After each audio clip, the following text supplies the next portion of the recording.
Dale. Bueno, ¿qué tal? Buen día. Otra clase de tamizaje, ¿sí? Vamos a ver el día de hoy, ya saben, igual, cáncer de mama y carcinoma de cuello, o cervicouterino. La idea es que, como siempre, hacer todos los objetivos de la guía y bueno, y dejar libre para que puedan estudiar sin techo, ¿sí? ¿Ven ahí mi pantalla? Isai, no sé si podés tipo achicar la barrita del costado, ¿viste? Que exportar archivo de No, PDF. no sé por Ah, qué no bueno, puede. No listo. puedo, no sé. Ya lo he intentado, pero no puedo. Ah, puedo hacer esto, mira. A ver si arranca. ¿Ahí? Sí, espectacular ahí. Perfecto. Listo.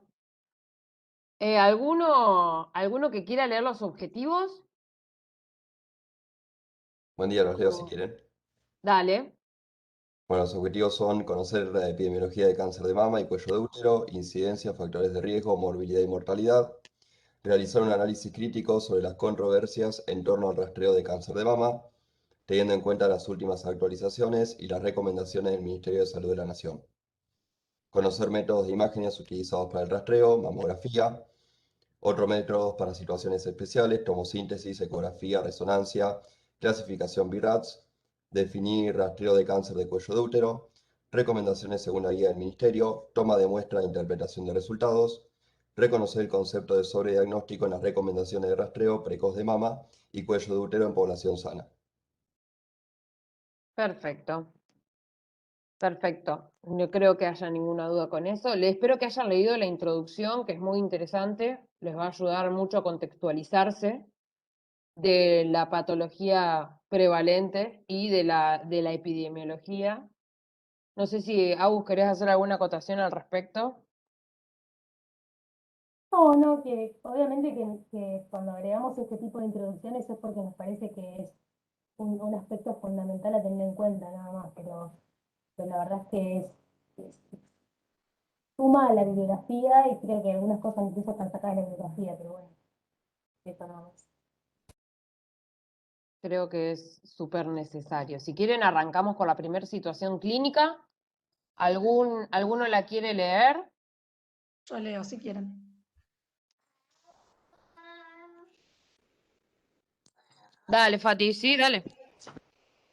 Liliana, de 54 años, concurre a la consulta para un control ginecológico. Antecedentes: gesta 3, partos vaginales. Menarca, 13 años, edad del primer parto, 25 años, fecha última menstruación, hace 10 días. Niega tener otros antecedentes personales o familiares. El examen físico está dentro de los parámetros para la edad. Usted le solicita una mamografía y la cita para realizarse un Papa Nicolau.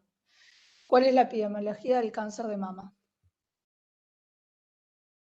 Yo puse que el cáncer de mama es el carcinoma más frecuente a nivel mundial y la primera causa de muerte por cáncer en mujeres en todo el mundo. En Argentina también es la enfermedad oncológica más frecuente entre las mujeres y la que causa más defunciones. Se diagnosticaron 19.386 casos nuevos y fallecen 5.645 por año. Perfecto. ¿Alguien puso algo diferente? ¿Alguien tiene alguna información adicional? Sí, en tres archivos que, aparte de la introducción que está ahí, hay tres datos diferentes sobre la epidemiología, con diferentes cifras. Entonces, no sé con cuál nos quedamos. Muchas veces lo que pasa, Eli, es que las cifras dicen lo mismo de distinta manera, digamos. A veces usan porcentaje o a veces usan número cada 100.000 habitantes. La realidad es que también va un poco según el año que se escribió el archivo y la actualización que tenga. Eso, digamos, si uno quiere el dato lo más certero posible, tiene que buscar la actualización de los últimos años. Si no, digamos, a fines más prácticos, a nosotros, digamos, hay que saber que es algo muy prevalente, digamos, eso es lo que nos quieren decir los datos. Entonces, más o menos, digamos, para saber, si querés, acordate alguno de todos esos, pero más que nada saber que es una patología muy prevalente y que es una causa de mortalidad muy frecuente, digamos, como así, concepto general. Dentro de los, no sé si lo encontraron por algún lugar, pero dentro de las patologías oncológicas, el cáncer de mama en la mujer es uno de los primeros, ¿sí? De que causa mortalidad. Entonces, por eso más que nada la pregunta dirigida a la epidemiología, para que se den idea de la magnitud del problema y que por eso es que nosotros tenemos que aplicar ciertas medidas a la población general, ¿sí? Bien. ¿Alguna acotación más para esta pregunta? No, por Pasamos ahí por la otra. recordar, Sí, perdón, Sari, dale, Agus. por ahí recordar que por ahí estaba más adelante, pero que la mayoría de los cánceres de mama, así como pasa también con colon, son esporádicos, digamos, no tienen una relación directa con el antecedente hereditario. Sin embargo, hay un porcentaje que sí, entonces también por eso es muy importante una adecuada escuchatoria, una adecuada anamnesis para poder recabar los datos suficientes para, en fin último, individualizar esos screenings. O sea, el screening es poblacional, pero nosotros cuando estamos en un consultorio estamos frente a una persona que tiene determinados antecedentes, determinadas condiciones, factores de riesgo, lo que fuere, que es cuando vamos a ir a individualizar. Más allá de screenings poblacionales, que por eso tenemos en cuenta esto, después hay que ir, es súper importante este primer contacto con toda la historia de esa persona. Nada más eso.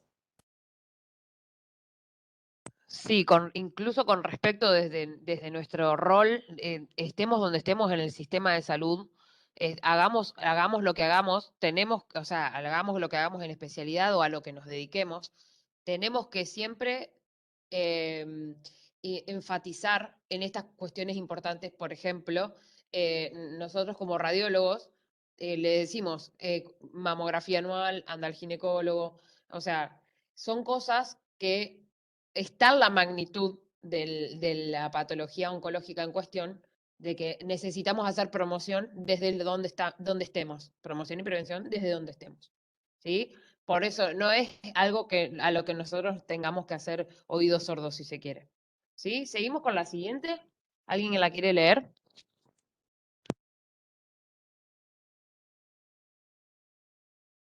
Bueno, yo la leo. ¿En qué consiste el screening de cáncer de mama en la actualidad? ¿Cuáles son las recomendaciones según el Ministerio de Salud de la Nación, Instituto Nacional del Cáncer, relaciones con lo anterior, con los criterios de y Carson? Bueno, esa era una respuesta bastante larga. Yo contesté parcialmente la pregunta y puse que el tamizaje mediante el uso de una mamografía ha demostrado reducir la mortalidad y que tiene una sensibilidad mm, que varían entre el 70 y el 95% y una especificidad superior al 90% y que se puede usar para tamizaje o diagnóstico. Y de ahí venía un texto, y de ahí venía una explicación en la guía que era como de 4 páginas más, referente a cada una de los procedimientos. Sí, más que nada con el tema de screening. ¿Alguien lo pudo relacionar con los criterios de Frame y Carson? Sí, claro que se relaciona porque son de bajo costo, no son invasivos, su beneficio es mayor al no hacerlo. Se cumplen todos los criterios. Su intervención precoz sí garantiza un mejor tratamiento y una menor daño. Sí, Claro, exactamente. Más completo que eso, imposible. ¿Alguien puso alguna otra cosa? ¿Algún otro comentario? ¿Algo que le quieran agregar a lo de la compañera? Yo puse lo de las recomendaciones, profe. Que dice cuáles son las recomendaciones del ministerio. Contame, Agus. Sí, dale.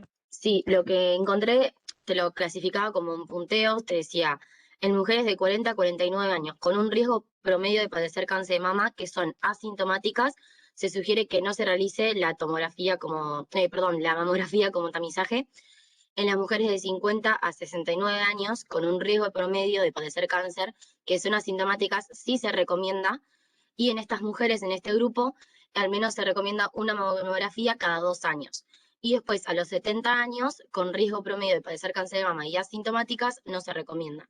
La medida general sería entonces que la mamografía es el método de elección para el tamizaje porque demostró disminuir la mortalidad y el grupo etario en el que más se demostró fue entre los 50 y 69 años, demostrando en algunos estudios casi la misma cifra de la disminución de la mortalidad realizando el tamizaje cada 2 años.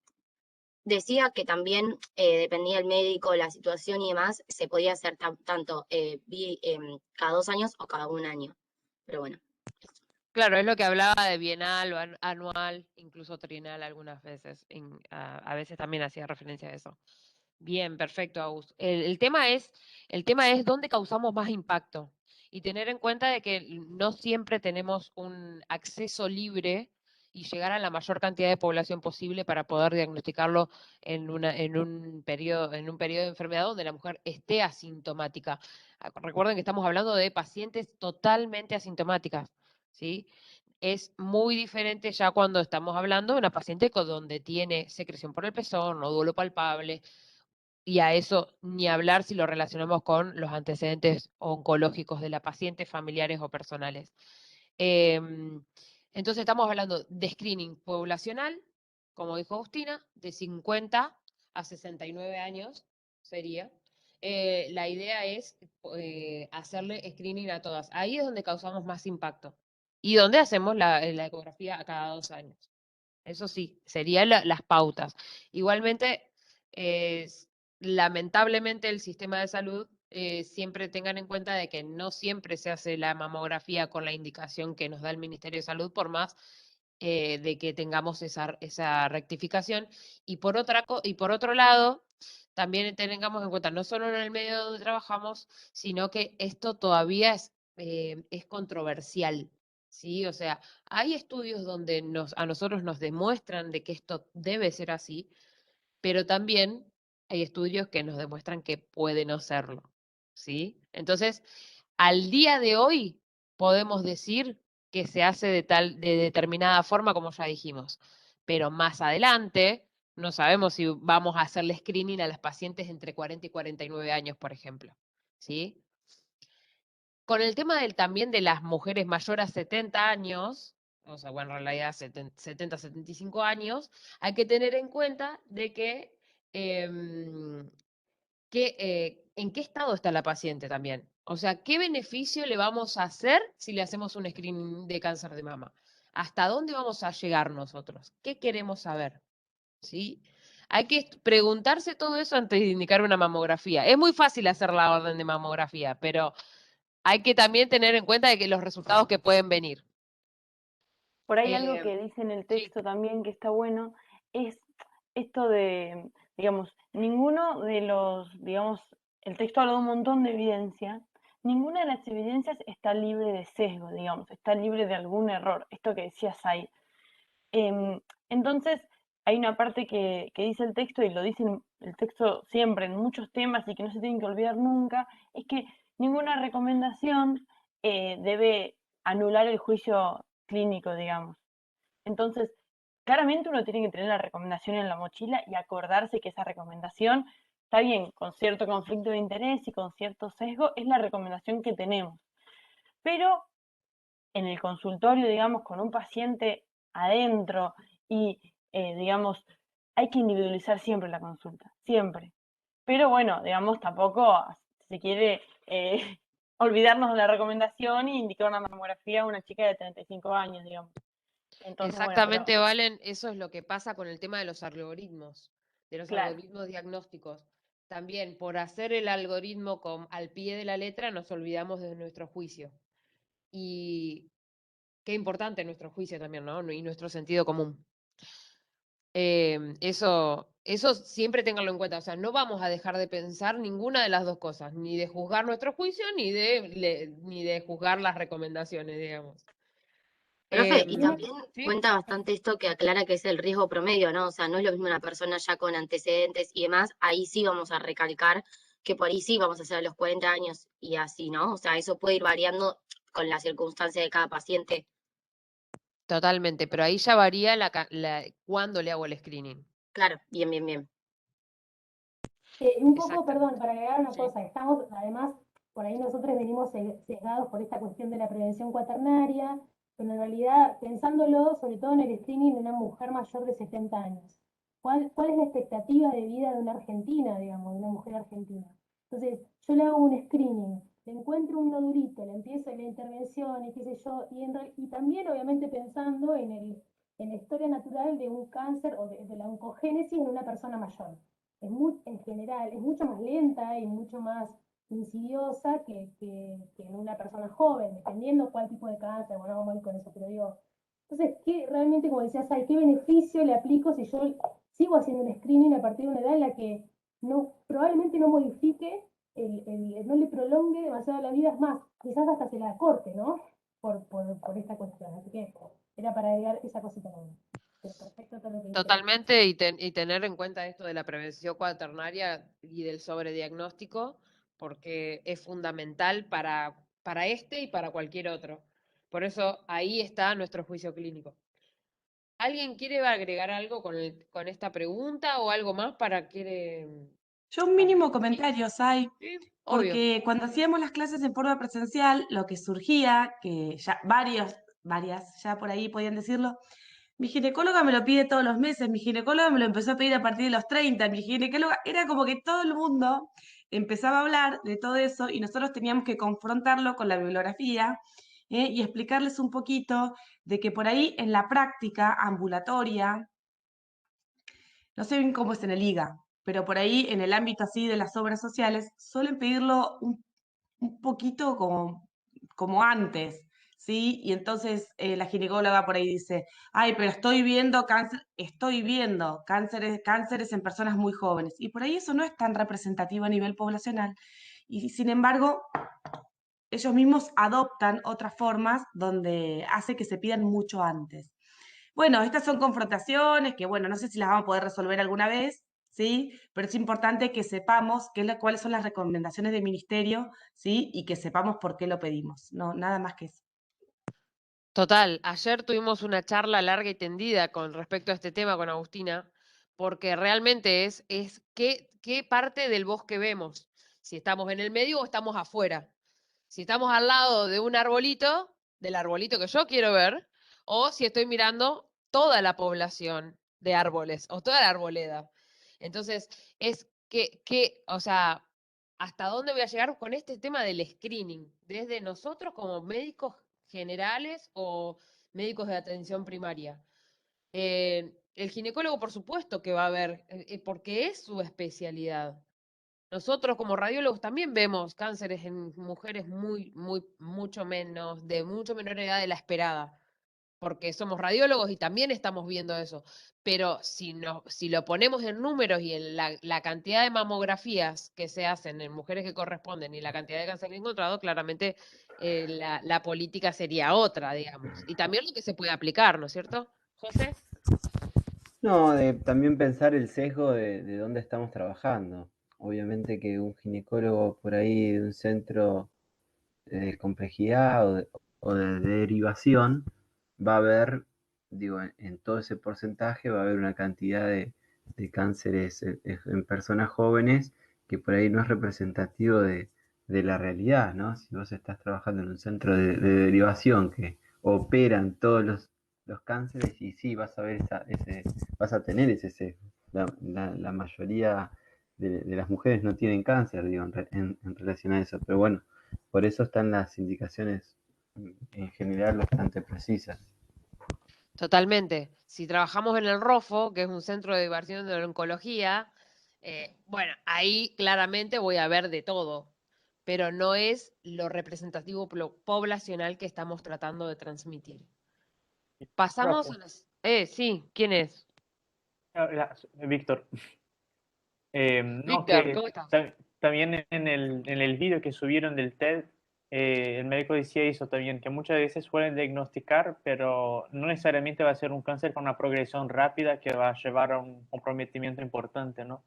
Entonces quizás está ahí, bien, tiene una chica que tiene cáncer, pero no valía la pena hacer ese diagnóstico precoz, porque quizás no va a tener un impacto muy grande en su vida y quizás todo el que viene con eso genera mucho más impacto que, ¿no? Pensé en eso también. Totalmente. Eso también aplícalo a la parte de de la paciente mayor de 70 años. ¿Cuánto tiempo le vamos a prolongar la vida? ¿Cuánto tiempo, por qué la paciente no se va a morir de otra cosa antes que en cáncer de mama? ¿Sí? O si nosotros le diagnosticamos cáncer de mama, le hacemos quimio y el impacto de su tratamiento sea peor pronóstico o pronóstico ominoso con respecto a la evolución y historia natural de la enfermedad. O sea, son dos caminos alternativos, no sabemos. Todavía son cosas que están ahí, ¿viste? Pero bueno, Me pasó la de eh, Barbie y estaba hablando con el micrófono apagado. No, a Víctor le quería comentar que si lo pensás, salvando las diferencias, es algo similar a lo del tema de la semana pasada con el cáncer de próstata, ¿no?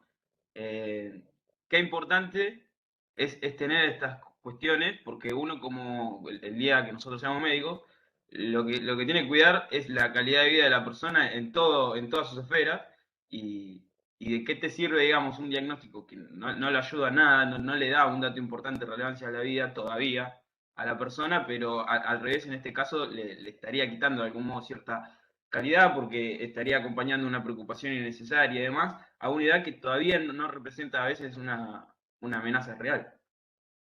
y dentro de, si mal no lo sé, Agustina, vos corregime cualquier cosa, el cáncer de próstata y el cáncer de mama son uno de los cánceres que tienen mayor sobrevida. Entonces, no es como el cáncer de pulmón, que es totalmente, o sea, invasivo y seguramente tengas una menor cantidad y calidad de vida que como el cáncer de mama y el cáncer de próstata. Tengo... Absolutamente.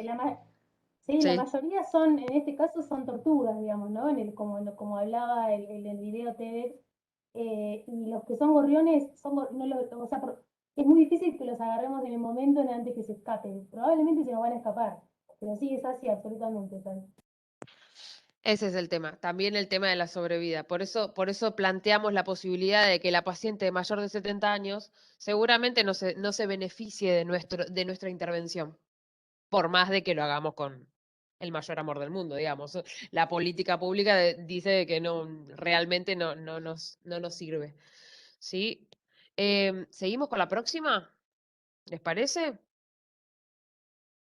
Dale, sí, fuimos ya trabajando algunas cosas que vienen más adelante, encima después los pasamos, pero Sí.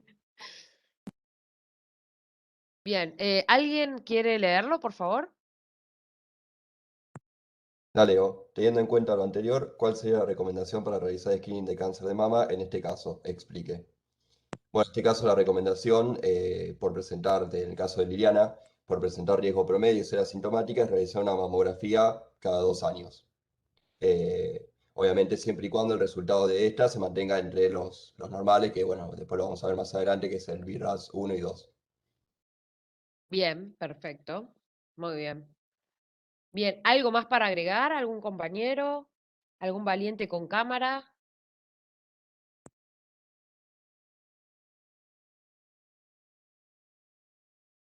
En realidad, eso sería, para cerrar, sería la recomendación promedio. Es una paciente asintomática, es la recomendación promedio. Para Bien, los para los que no ponen cámara, yo les comento que ayer entre Aus y Zaida armaron una reunión súper tarde, así que están sin dormir y ellos ponen cámara. Así que para ultimar detalles para hoy, así que habría que pesarles la conciencia para que el resto la aprenda. no, si yo sé que la van a aprender, pasa que se están preparando el café. Vamos, otro valiente. Juan Cruz, ya está, ya está. Cumpliste por hoy. Eli ya cumplió por hoy. ¿Algún otro? Dale que si no ¿Aus, empezamos a alguno? llamar, buscamos nombres ahí, Sí, empezamos a obvio. llamar, ¿eh? No, porque hay muchos, por lo menos en la comisión 20 creo que fue, que nos dijeron que tenían las guías hechas y por ahí no las hablaban porque sabían que otros ya hablaban. Entonces por ahí invitarlos a los que no hablaron, ¿sí? A decirlo, porque por ahí lo tienen hecho y están escuchando o están verificando si lo que hicieron lo hicieron bien. Y por ahí, bueno, este es el momento. Y aparte Barbie, también nosotros lo aclarar queremos esto escuchar. y también aclarar esto de que es un espacio de construcción, digamos. La idea no es, ahí Víctor ponía en el chat, no estudié bien el núcleo. No esperamos que vengan con la guía estudiada. Y tampoco yo espero que cada uno tenga la guía escrita completamente, o sea, si hayan buscado las respuestas, hayan podido leer los textos, o más o menos. No importa, digamos, también es valioso este espacio, después se van a dar cuenta al momento de estudiar. Nada. ¿Alguno? ¿Alguno? ¿O alguno de los adscriptos lo quiere leer? Y los chicos lo van a Yo hacer. leo así también me escuchan la voz de dormido a mí, pero Dale, dale. después dame la gama, porque si no siempre ponemos. Para la grabación y queda la caripela acá con la almohada todavía pegada. No queremos ser lo único, che. Bien. Liliana era acompañada por su hermana Inés, de 47 años. Ella aprovecha la consulta para preguntarle si no le solicitaría a ella también una mamografía, ya que a todas sus amigas, a sus hermanas y conocidas le realizan una todos los años. Trae para mostrarle una mamografía que se realizó hace 3 años en otra institución, la cual informa un BIRATS 2. Y la pregunta es, ¿qué le responderían a Inés, la hermana de Liliana? ¿Qué datos son importantes de conocer antes de hacer una consejería? Realice una breve descripción de las controversias que existen alrededor del tamizaje de cáncer de mama. Yo la pregunta es si se entendió lo que dije, porque un problema ahí de dormido todavía. No, a ver, un Se chiste. entendió, se entendió, se entendió. ¿Quién se anima?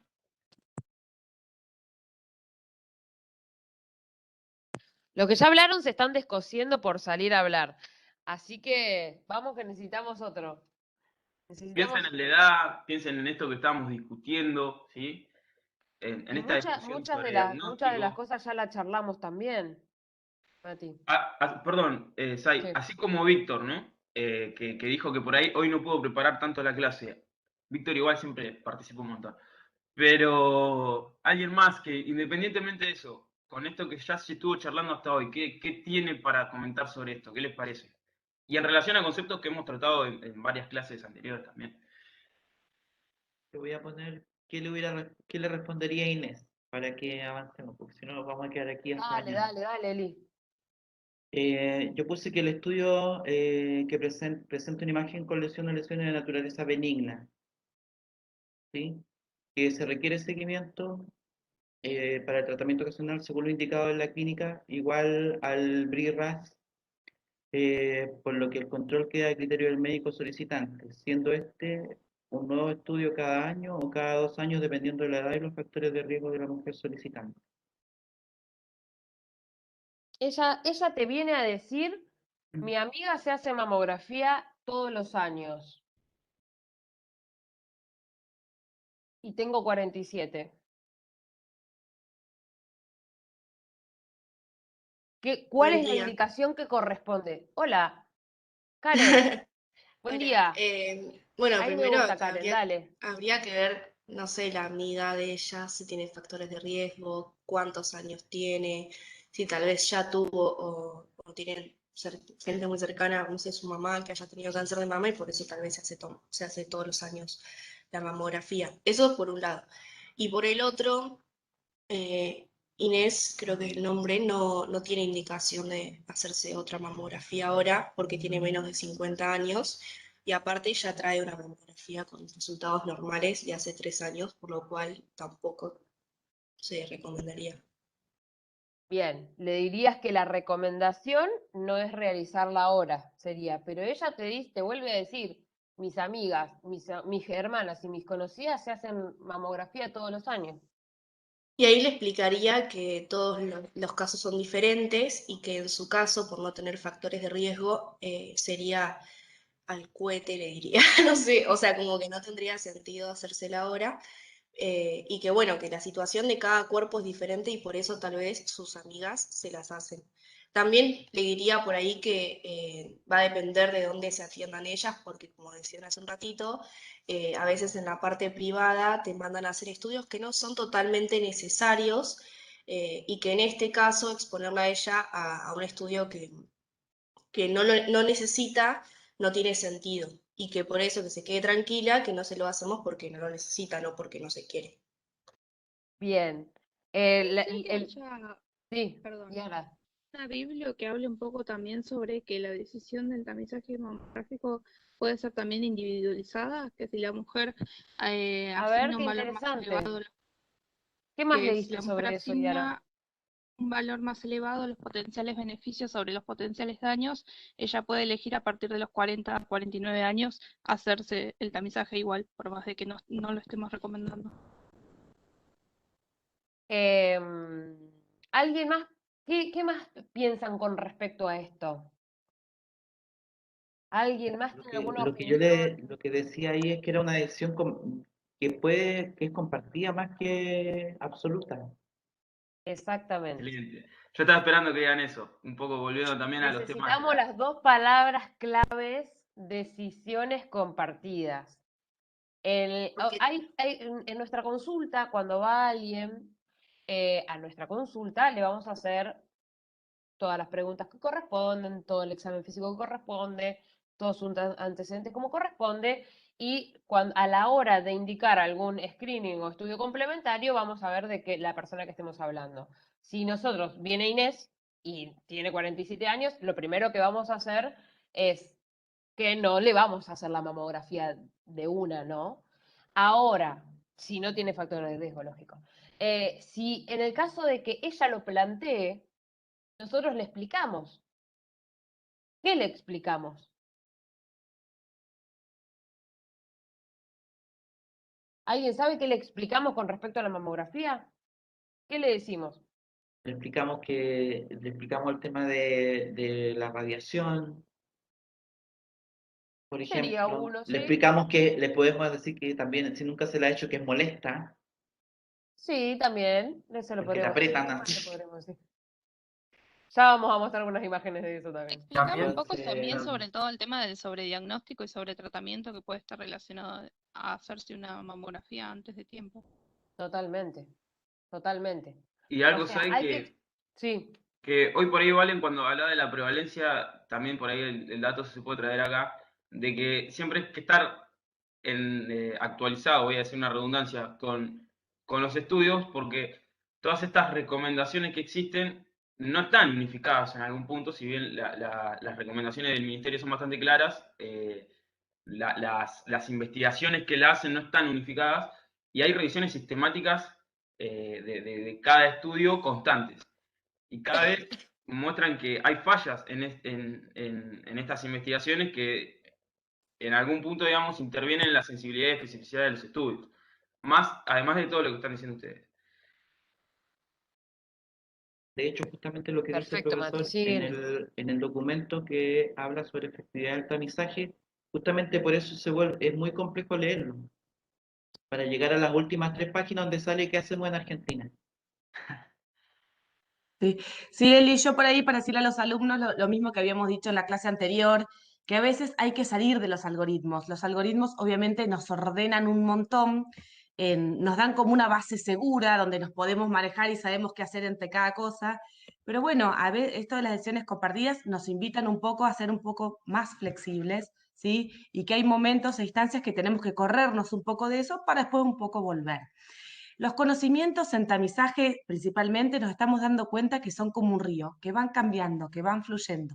De acá hasta que ustedes inicien su práctica, por parte de nuestra responsabilidad es darle información para la práctica a futuro, ¿sí? Es entender que muchos de los conocimientos van a cambiar, ¿sí? Y que por ahí las cuestiones que dice el ministerio ahora, por ahí en 5 a 10 años las cambia, ¿sí?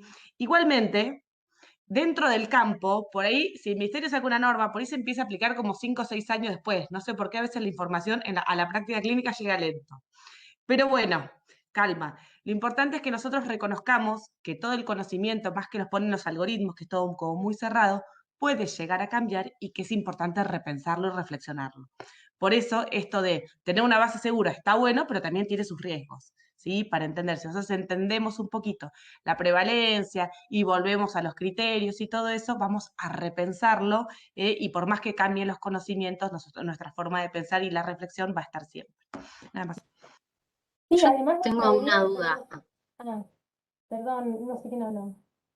Ay, perdón, profe, no, Agustina, No, Agustina. hables. te pisé No, sin querer. hables. Agustina, No, que tenía alumna una y duda Agustina, porque, profe. sí, que tenía una duda porque, primero lo de las decisiones compartidas, por un lado también, o sea, si el paciente está realmente inquieto con la situación y está preocupado y vos le explicás y lo que sea, si si por ahí el hospital donde uno está, porque hay una realidad que no es lo mismo un centro de salud de atención primaria que un hospital de alta complejidad, que por ahí tenés los recursos.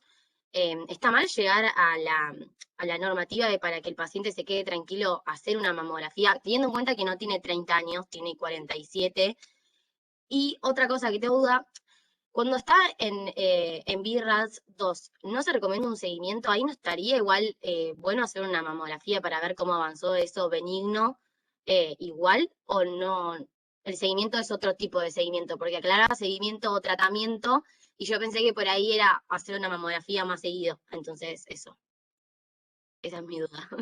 Bárbaro, Agus. Con respecto a la decisión compartida, vos le mostrás lo que implica y lo que podés llegar a hallar como hallazgo, valga la redundancia, en una mamografía. Y lo que implicaría eso a un futuro. Pero el paciente lo tiene que saber antes de que vos indicarlo. No digo de no indicarlo, lo indicás. Pero mirá, tal cosa, tal cosa, tal cosa. Hay que poner las cartas sobre la mesa, que el paciente pueda decidir en base a eso. La mamografía se realiza así, podemos tener los siguientes hallazgos, hay algunos hallazgos que podrían llegar a ser, o sea, que sean 4, pero en realidad son lesiones benignas. Esas cosas las tiene que saber. Entonces nosotros pasamos a impartir información para que el paciente, en conjunto con el médico, decida lo que es lo mejor. ¿Sí? No es decirle, no, vos tenés 47 años, no te corresponde, no, de ninguna manera lo voy a hacer, para nada, al contrario. Mirá, si te lo haces, tenés este abanico de opciones que podés llegar a encontrar. Si no lo haces, también está bien. Digamos, ninguna de las dos opciones está mal, eso quiero decir. Con respecto al BRAF2, un BRAF2 es alta probabilidad de benignidad. No se hace seguimiento. No es necesario. El control es como cualquier control de una paciente asintomática, sin ningún hallazgo. Hacé de cuenta que el BRAF2 es equivalente al BRAF1. ¿Sí? Bien, perfecto. Por ejemplo, Sí, me dio algo porque en la Biblia decía tratamiento, seguimiento, y no sabía a qué nivel era el tratamiento, seguimiento. Así que es como el control de todos los años, te fijas que no haya nada nuevo ahí con la palpación y demás que hace el médico. Listo. Ahora sí, gracias. De hecho, la probabilidad de malignidad es menor al 2%, o mucho menor al 2%, como el BRAF3 también. El BRAF3 también es mucho menor al 2%, si mal no recuerdo. No me acuerdo bien el porcentaje, pero sí que todo es probablemente benigno. ¿Sí? Entre el 2 y el BRAF3 cambia sustancialmente el seguimiento. Pero para que se ordenen todos, BRAF2 y BRAF1 es exactamente lo mismo. Es un hallazgo benigno. Perfecto, gracias. En la mama de BRAF1 no tenés ningún hallazgo que describir. ¿Sí? Sí, y una cosita más, porque Sí, dale. justo había dicho, pero era para cerrar, porque Agus justo planteó lo que venía a traer, así que buenísimo. En realidad, en esto que también lo nombró y Rocío, obviamente por eso es fundamental preguntar bien los factores de riesgo, individualizar en este momento. Nosotros estamos hablando de el rastreo, el screening poblacional, pero después fíjense que les presentamos situaciones que es individualizado y cada uno tiene su contexto, su particularidad. Y esto no se trata ni de nosotros bajar la información a ustedes o determinar, sino que tengan un espíritu crítico. Y esto es lo que siempre comentamos en tamizaje. Que puedan el día de mañana, cuando estén en su consultorio, tener, si ustedes tienen la bibliografía y el sustento para decir, che, la verdad lo voy a hacer a partir de los 40, excelente, pero tengan criterio, no se hace la práctica por hacerse como está pasando mucho, no estoy criticando a nadie, pero digo, nos pasa también de repetir sin ir a leer el texto o sin actualizarnos. Entonces creo que es importante eso. Después uno individualiza y en esto de las decisiones compartidas, como dijo Sai, es importante abrirle todo, darle toda la información, hasta donde quiera, toda. Porque no, digamos, las herramientas las tenemos para poder transmitírselo. Entonces tienes que saber todo. Y ahí puede decidir. Obviamente siempre hay una persuasión ahí de, bueno, lo ideal sería que, obviamente lo más beneficioso es no hacértelo, pero querés hacer igual, y obviamente ahí está, en eso está la decisión compartida. ¿Sí? Pero por eso es tan importante tomarse el tiempo y hacer bien el anamnesis, es lo fundamental. ¿No? Totalmente de acuerdo. Excelente, Totalmente de acuerdo. Bueno, para seguir un poquito, ¿qué datos son importantes de conocer antes de hacer una consejería? En este caso, de esta paciente Inés. No sé si alguno de los que ya habló lo podría llegar a repetir, cosa de cerrar la pregunta.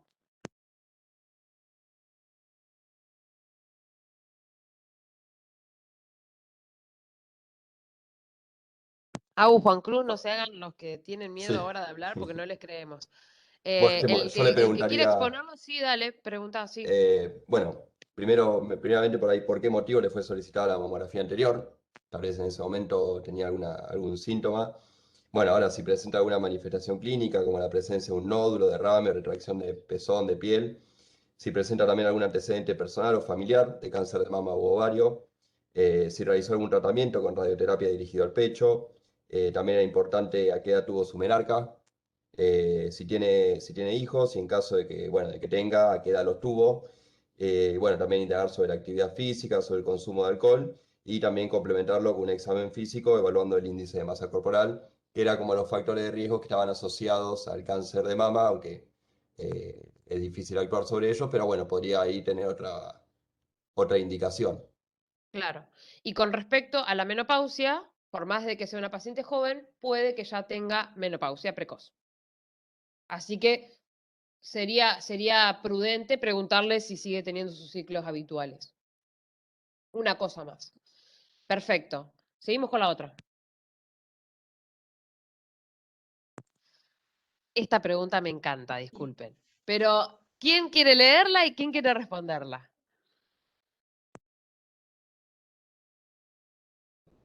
Si quieren leo y respondo. Yo ayudo, Fati, olvídate. Bueno, leo. ¿Qué es la mamografía? Describe tipos de estudios, principios físicos, cómo se realiza, proyecciones, en qué consiste la clasificación BIRATS, desarrollo. Yo puse que la mamografía es una radiografía especial de toda la mama que comprende no solo la glándula, sino su extensión, yuxta axilar y planos profundos pretorácicos. Actualmente es considerada como el primer y único test de elección para la detección temprana de cáncer de mama en mujeres asintomáticas. Es una técnica radiológica especialmente compleja debido a la arquitectura de la mama. Esta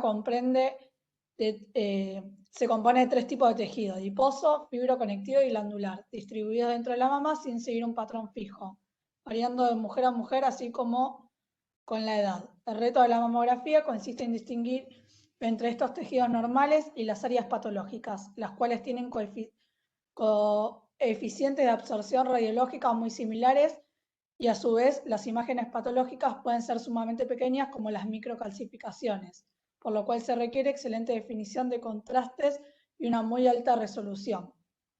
Los nombres de las proyecciones mamográficas se basan en el Colegio Americano de Radiología, y yo puse que las proyecciones son las proyecciones estándares que siempre se van a usar. La primera palabra del nombre de la proyección indica la posición del tubo de rayos X y la segunda palabra indica la localización del receptor de imagen. Las proyecciones estándar son cráneo caudal.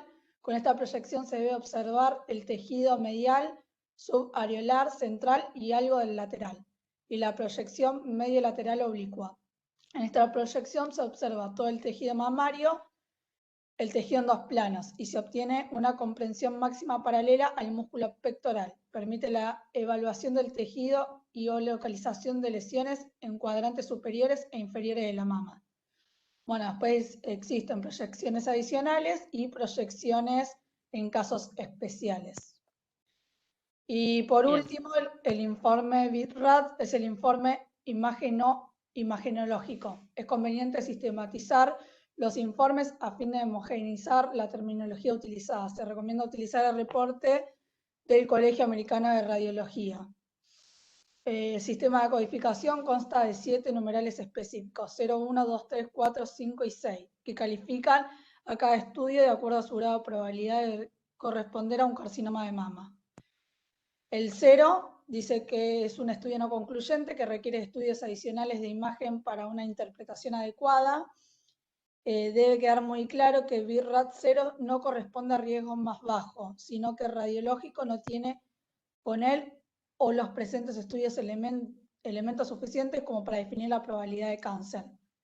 El BIRAT 1 es un estudio negativo normal donde se encontraron las estructuras sin daños aparentes. por lo que queda a criterio del médico hacer un nuevo estudio cada año o cada 2 años, dependiendo de la edad y de los factores de riesgo de las mujeres solicitantes. El BIRAT-2 es un estudio que presenta una imagen con lesión o lesiones de naturaleza benignas específicas que requieren seguimiento o tratamiento ocasional según indicación clínica o igual al BIRAT-2. El 3 es un estudio probablemente benigno, presenta una imagen que será benigna en un 98% de los casos, pero no es concluyente, por lo que se debe realizar un seguimiento a base de estudios mamográficos, cada 6 meses de la mamá involucrada y anual de la contralateral, durante 2 o 3 años para asegurar estabilidad y descartar malignidad. El 4 es un estudio que presenta una imagen con apariencia de malignidad no contundente, por lo que debe sugerirse al médico tratante la realización de una biopsia para la confirmación cistohispatológica de la lesión detectada por imagen. En ese caso, Fati, 4 y 5, biopsia, 6 Sí, ya tiene biopsia, exacto. para que se hagan una idea y para redondear. Y los otros Mirá, son benignos, solamente que el 3 tiene que hacer un seguimiento cada 6 meses. 0 no es benigno. 0 El es, 0 no, no perdón. tengo evidencia suficiente para decirte que esto es bueno o es malo. No tengo estudios previos, no tengo una ecografía hecha, no me alcanza todo lo que tengo para decirte algo, para darte algo concluyente. Me falta información, ¿sí? Eso es el BIRAT 0. El BIRAT 0 es me falta información. No puedo decir nada. No te puedo decir ni blanco ni negro. 1 y 2, benigno con control anual. 3, probablemente benigno con control semestral o sea, a los 6 meses de la mama en cuestión, al año, ambas mamas, porque claramente la otra mama también tiene que hacerse screening anual o bianual. 4, 5, biopsia. 6 ya tiene biopsia y ya sabemos que es maligno. Pero yo veo el informe del patólogo. No es que, no, yo tuve cáncer de mama y... No, yo veo el informe y por eso te Profe, digo que es un 6. profe, no entendí. ¿Sí? El BIRAT-2, ¿hay que hacer mamografía cada año? El BIRAT 2 es igual que el BIRAT 1. Es exactamente lo mismo. Acá ¿ven mi pantalla?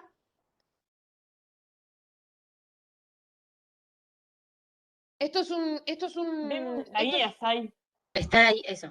Todavía, porque pará. tenés que dejar de compartir y poder Sí. compartir otra pestaña, digamos. Espera. Y Quiero que profe, vean otra cosa. aprovechando, nosotros Sí. como médicos en la atención primaria de salud, ¿no? Pensando, ¿no? Si llegamos a hacer una mamografía y encontramos un hallazgo que puede indicar una probable malignidad, ahí ya ya encaminamos para un especialista, teóricamente, ¿sí? Sí. Sí, ¿no? Y hasta ahí podemos quedar en la atención primaria porque no hay hallazgo ni uno de malignidad, ¿no? 1 y 2 quedan en atención primaria. Lo que puede ser es que el 0, o sea, el 0 y el 4, en el 0 le digo, bueno, lo que me sugiere el radiólogo, si me sugiere compresión, magnificación o ecografía, lo mando con la orden y veo el resultado. En el caso de compresión y magnificación. Compresión y magnificación veo el resultado. Si es un hallazgo probablemente benigno que termina siendo concluyente para BIRAT 2, nada. Si el resultado me da como que le tengo que hacer una ecografía, el resultado, la primera mamografía, me da el resultado que me tengo que hacer una mamografía, lo que puedo hacer es la indicación de la ecografía, pero ya le estoy dando la indicación para que consulte al ginecólogo. Acá ¿sí están viendo mi Word? Sí. Esto es un mamógrafo, ¿sí? Esta es la paleta que nos dice va de cráneo caudal o de medial a lateral. Esta es la paleta porque acá está el tubo de rayos y esto es lo que recibe, ¿sí? Esta es la pantalla que recibe la información que le generó el tubo de rayos X. Acá tienen, entonces nosotros, acá vemos una mamografía cráneo caudal, porque el tubo de rayos X está acá arriba y el detector está acá abajo. Y esta es la paleta que aplasta la mama. Literalmente aplasta la mama, ¿sí? Y para que vean más o menos cómo se realiza la mamografía, Acá tenemos, en este caso, esta paciente están haciendo la medio lateral oblicua de la mama derecha, y en este caso la paciente está haciéndose la medio lateral oblicua de la mama izquierda. ¿Sí? ¿Qué diferencia tenemos entre esta mujer y esta mujer?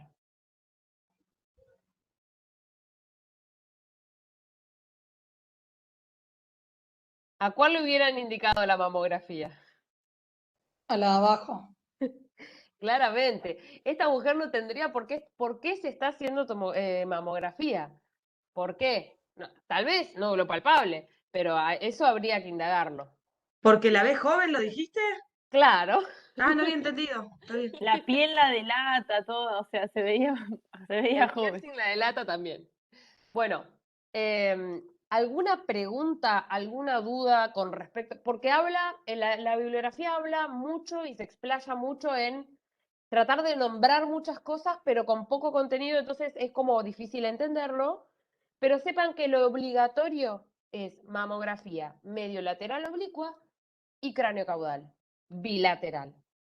Eso es lo que usamos de screening. Bianual de 50 a 70 años. Eso es lo que usamos de screening, lo que está estipulado. Paciente asintomática, riesgo promedio. ¿Por qué les digo esto? Porque, bueno, con respecto a describir el estudio, bueno, ya más o menos vimos cómo se realiza.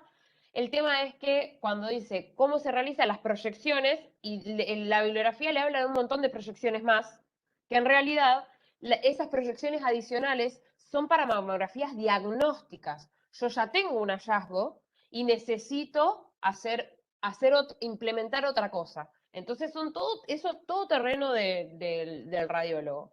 ¿Sí? Así que no, del radiólogo, mastólogo, de quien sea, pero no, eso, sepan de que las proyecciones estrictas que se tienen que realizar son cráneo caudal y medio lateral oblicuo. Y con respecto a la clasificación BIRATS, es necesario que la sepan, porque ustedes son los que van a recibir el resultado. Ustedes como médicos de atención primaria son los que van a recibir el resultado. Entonces, tengo que saber qué tengo que hacer, qué conducta tomar cuando tengo un resultado de un BIRATS. Entonces, por eso es que lo ponemos y obviamente van a encontrar un montón de bibliografía con respecto al BIRATS, pero hay un libro específico actualizado que te dice qué hallazgos son sugerentes de malignidad, qué hallazgos son sugerentes de benignidad. Ustedes lo que tienen que saber es que BIRAT 4, BIRAT 5 es una paciente que se tiene que biopsiar. Eso es lo importante. Después el BIRAT 1 y BIRAT 2, hallazgo benigno. Lo voy a repetir hasta el cansancio, chicos, porque esto se lo tienen que saber. BIRAT 0, no dejo a la paciente con el BIRAT 0 en algún lugar del mundo. Veo el resultado, veo que me sugiere el radiólogo o que me sugiere el informe y hago conducta al respecto. Porque esa paciente necesita seguimiento, le falta información, le falta estudiar. ¿Sí? ¿Alguna pregunta, alguna duda, alguna aclaración? ¿O seguimos?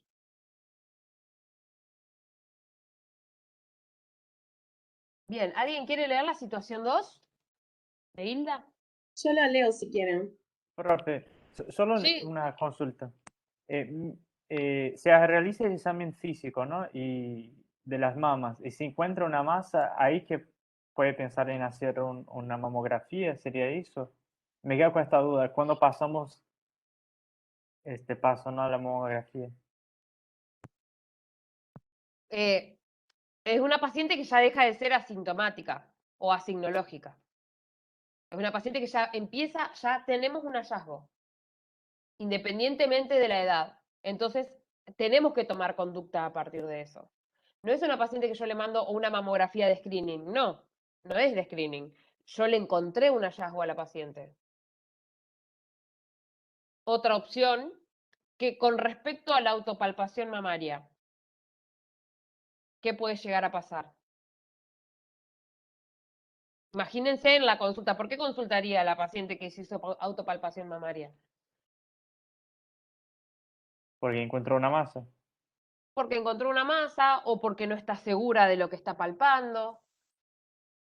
Puede haber en un texto decía que puede haber cambios en la conformación de la mama a lo largo del periodo menstrual y eso la Totalmente. puede confundir si no tiene claro cuál es su consistencia normal en cada momento del mes. Exactamente, Tobías, exactamente. ¿Alguien más con alguna aclaración? Está No, recomendada. yo diría, no, Está yo diría lo que recomendada dirían todos. Bueno, pero la publicidad de tal cosmético decía que para cuidarnos había que tocarse la mama. O la publicidad de tal o cual, no sé, porque ahora me acuerdo la de los cosméticos. También decía que realmente para cuidarnos teníamos que hacer la palpación. Como que corría campañas. el riesgo en parte tenía que ver con nuestra responsabilidad frente al autocuidado y la autopalpación. Nada, nos daban un regalito lindo ahí. A ver, ¿qué opinan? ¿Qué opinan de eso?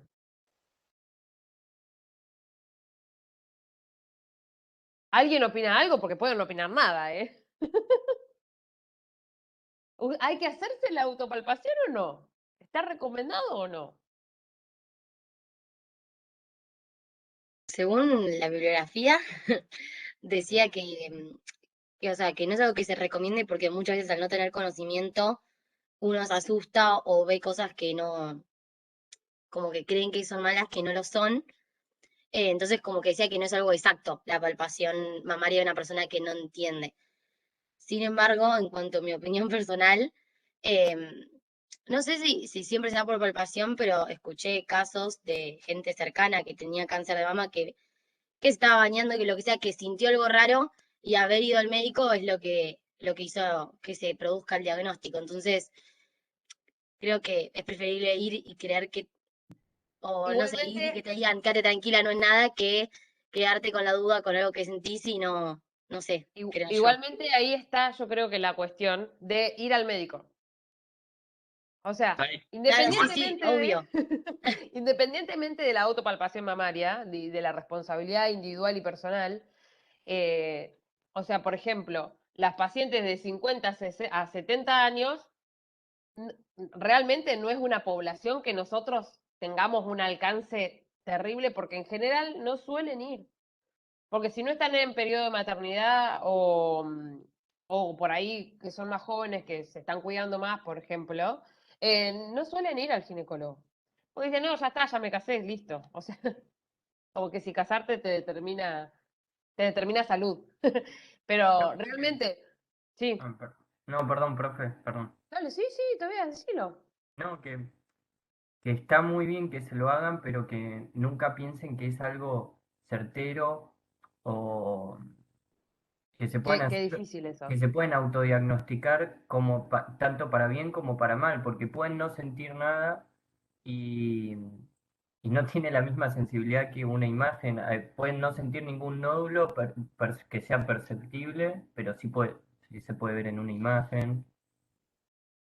Sí, es muy fino el límite ahí entre el tema del autocuidado y la responsabilidad, digamos, de la persona de autopalparse para ver si encuentra algo. Y esto de decir, bueno, vas al médico y te dice que está todo bien, porque si fuera así estaría buenísimo. El tema es que esa persona va a un mastólogo y el mastólogo le pide una punción de cabeza en general. No, a ver, no quiero ser exagerada, pero suele ser así. Porque la mujer está tan preocupada y tan perseguida con esto de que no, que todas las mujeres tienen cáncer de mama, que termina con mutilaciones, con punciones, meses y meses de estudiar, cuando en realidad de probablemente 1000 mujeres, solo 3 tengan un cáncer. Que está buenísimo para esas 3, pero digamos, de alguna manera no estamos viendo, como dijo Isai, la totalidad de que de esas 1000, a 3 les salvé de morir de cáncer, pero a 100 les arruiné no sé si la vida, pero por lo menos un par de años de su historia en la que estuvieron estresadas, pasadas de vuelta y se agarraron otras enfermedades relacionadas con el estrés, qué sé yo, con el sedentarismo, con un montón de cosas que no pudieron hacer o con sus vínculos. Entonces, por eso digo, uno tiene que tener en cuenta todo y después, obviamente, individualizar. Lo que sí tenemos que hacer es por ahí no recomendar la palpación como algo para todas las mujeres. ¿No? Es como que eso, porque es tan límite es tan fino ese límite que es muy difícil controlarlo después. es lo que nos está pasando actualmente con eso y con un montón de otras cosas, con la próstata, con esto de hacerte una espirometría si fumás, con esto de andar a un neurólogo si te duele la cabeza, ¿no? Y lo que queremos es que sean críticos. A ver, yo tampoco estoy queriendo tirar, digamos, malas contra super especialistas, porque hay un montón de super especialistas re criteriosos. Pero me está pasando mucho que en este modelo mercantilizado voy al especialista directo y el especialista lo primero que hace es pedirme una batería de estudios, de intervenciones, y eso no está bueno para la salud de la gente. Entonces tenemos que empezar a tratar de revertir un poquitito eso. Sobre todo en términos de prevención cuaternaria, como dice Agus. Sobre todo a ese término, prevención cuaternaria. Jorge, una pregunta, sin extenderla demasiado, pero Sí. por ahí en relación a esto. Si el día de mañana, bueno, algunos años, ¿no? Nos tocara estar a los que somos estudiantes y a las que somos estudiantes, en una mesa de decisiones, por ejemplo, en relación a lo que tiene que ver promoción de la salud, ¿no? ¿Cambiarían en algo todas las promociones que se hacen en relación a este tema? ¿O vieron que, como decía Barbie, es recontra difundido? ¿Qué les parece a ustedes? Es tan controversial, o sea, ¿Cambiaría el mensaje, digamos, alguna de las formas de lo que vemos en la tele? ¿Sabes qué? Yo estaba pensando fundiría la industria. que Agus estaba diciendo, ¿no? De su conocida que se palpó una masa y fue el médico. No estaba haciendo un examen de autopalpación, estaba tomando una ducha y ahí sintió algo raro, ¿no? Ahí se llamó la atención. Como quizás no hacer esta propaganda que genera culpa, duda y todo, pero si la persona siente que hay una cosa rara, tiene que sí buscar una atención, ¿no? Por Creo que supuesto, sí y que está está. buenísimo, por supuesto que está buenísimo, y en parte la prevención cuaternaria también habla del sentido común, en el sentido común de decir, yo me siento mal, tengo algo, me sentí algo, fue casualidad, por algo es también, ¿no? Digamos, quizás dándole rédito al destino de la vida o de la alineación de los planetas, justo me toqué la mama, me encontré algo en un cáncer, me salvé, genial, pero eso no significa que lo podamos aplicar a todas las mujeres que mientras se bañan se estén, Exactamente. o todos los días, o una vez por mes por lo menos hacerlo. Es complejo, ¿no? Porque ahí está la complejidad, pero sí coincido con vos, Víctor, total. Yo creo que más que nada, perdón, ya dejo hablar a quien quería hablar. Yo creo que también es más que promoción de que si te tocas un nodulito de mama, anda al médico, es anda al médico por más de que no te toques el nodulito de la mama. Creo que por ahí viene la cuestión. O sea, tenemos que hacer los controles de todos modos. Claro, Ese yo quería es ir un nuestro poco rol. a eso. Ujú. Yo quería, Exacto.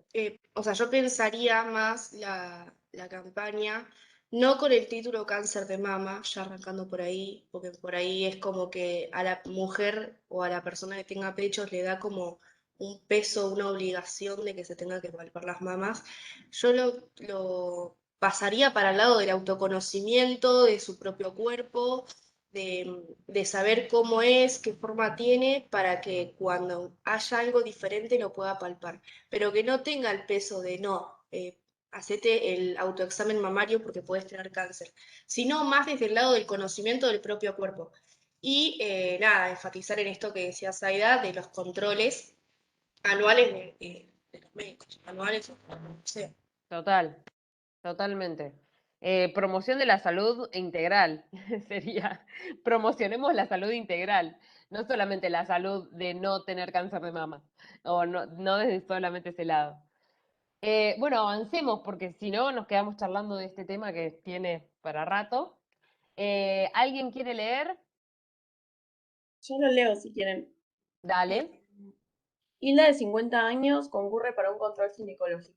Refiere que es sana, se alimenta bien, sale a caminar 3 veces por semana y no tiene antecedentes personales ni familiares. Usted le propone realizar una mamografía y un Papá Nicolau de acuerdo a los tamizajes disponibles para la edad. Hilda le cuenta que preferiría no hacer el Papá Nicolau y agrega, ¿para qué si hace algunos años que no mantengo relaciones sexuales y no tengo ningún síntoma? Y la pregunta dice, explique la epidemiología del cáncer de cuello de útero, en qué consiste el rastreo, a quién está dirigido y con qué frecuencia. Yo en esa puse, en la Argentina se diagnostican alrededor de 5.000 casos nuevos por año y mueren 1.800 mujeres. El cáncer es más frecuente en mujeres a partir de los 40 años, con un pico alrededor de los 50. La incidencia de cáncer invasor es muy baja en mujeres menores de 25. Se recomienda centrar el tamizaje en aquellas mujeres que tienen mayor riesgo de sufrir lesiones precancerosas, pero antes de que la incidencia de cáncer invasor comienza a alcanzar un valor máximo. El tamizaje de las lesiones precursoras de cáncer cervical entre los 35 y 64 años mediante la citología convencional en un programa de alta calidad reduce la incidencia de cáncer cervical en un 80% o más. En las mujeres menores de 35 tiene menor impacto. La frecuencia recomendada por el Programa Nacional es la realización de un PAP cada 3 años, luego de 2 PAP consecutivos negativos. El 113. Ujú. ¿Alguien puso algo más? ¿Alguien quiere hacer algún comentario al respecto? Mencionar la importancia. Si en el otro había controversia acá, pero bueno. Claro, esta bibliografía de que justamente apunta a que la ideal es no tamizar a mujeres menores de 25 años, que es algo que se hace muchas veces en el sistema ginecológico. Había otra persona también que quería hablar. Sí, sí, totalmente. Y de hecho, incluso también es lo mismo, más o menos, que el acceso al servicio de salud está en relación al periodo de maternidad y no necesariamente al control de salud habitual o que debería realizarse. ¿Alguien más? ¿Alguien más quería hablar? No lo pude ver. O hacer algún comentario. Ahí se durmió. Sí, por ahí mencionar ahí que la pregunta habla de la epidemiología, ¿no? Tener en cuenta que por año se diagnostican 4.000 cáncer de cérvicos uterinos, ¿no? Y que se generan 1.800 defunciones. Por ahí el número, si uno lo piensa en el total de la población, dice, es un, digamos, no es un número tan alto, pero cuando uno se pone a pensar, digamos, son casi 3 mujeres que se mueren por día por cáncer de cuello uterino, que es una patología que es totalmente prevenible, que tiene tratamiento. Obviamente que como todos los tipos de cáncer, hay cáncer que avanza más rápido, hay cáncer que avanza más lentos, pero digamos, esta tiene un testeo, tiene una forma de tamizar, ¿no? Que también es importante y que también es, digamos, a veces mal utilizada por esto de que se usa a veces en menores de 25 años y demás, porque todos sabemos que lo que se busca muchas veces es la lesión, digamos, epitelial, pero lo que genera el cáncer, digamos, una de las causas necesarias, por ahí no suficientes, pero sí necesarias, es el virus del HPV, que este virus tiene características oncogénicas, y ahora no solamente que cuando nosotros hablamos, por ahí nosotros que ya somos de una generación más nueva, lo tenemos más incorporado, pero hasta hace 10 años, digamos, no existía. Ahora, además de hablar de un test de HPV, hablamos de una vacuna contra el HPV. Entonces, digamos, hay estudios que muestran en Japón, por ejemplo, cómo con la vacuna del HPV, digamos, se redujo bastante la cantidad de casos de cáncer de cuello de útero. Y, digamos, también pensar no solo en números, sino que también estos temas son bastante delicados y que siempre que los toquemos, digamos, siempre son cosas que nos resultan cercanas, digamos, familiares, conocidos, amigas, vecinas, etcétera, que pasaron por la enfermedad, que la sufrieron, muchas que han fallecido. Entonces también tener la sensibilidad al momento de hablar de esto de la preocupación, ¿no? Yo escuchaba ahí recién lo de que se vino a hacer la mamografía con 47 años. Bueno, preguntarle también, digamos, qué es lo que ella piensa, por qué se lo quiere hacer, más allá de que todas las amigas lo hacen, porque ahí te dicen, no, mira, una amiga mía, como no sé si se acuerdan la clase pasada, que le habían diagnosticado cáncer de próstata a un amigo de uno de las situaciones clínicas, y por ahí tiene una amiga que falleció de cáncer de mama, o tiene una amiga que falleció de cáncer cervicuterino, y viene con esa incomodidad y con ese miedo y con ese temor, digamos, pausar un poco, hablar, darle información, mostrar los estudios, decir esto, lo otro, pero también, digamos, lograr una relación médico-paciente para que la persona también se sienta parte de la conforte, decisión sí. tomada. Parte de la decisión tomada. Bien, Sandy. Con respecto a ¿en qué consiste el rastreo? ¿En qué consiste el rastreo? ¿Alguien me lo puede responder? ¿Así rapidito? Igual ya dijeron algo, pero ya dijeron a quién está dirigido, pero ¿en qué consiste el rastreo y cómo se realiza?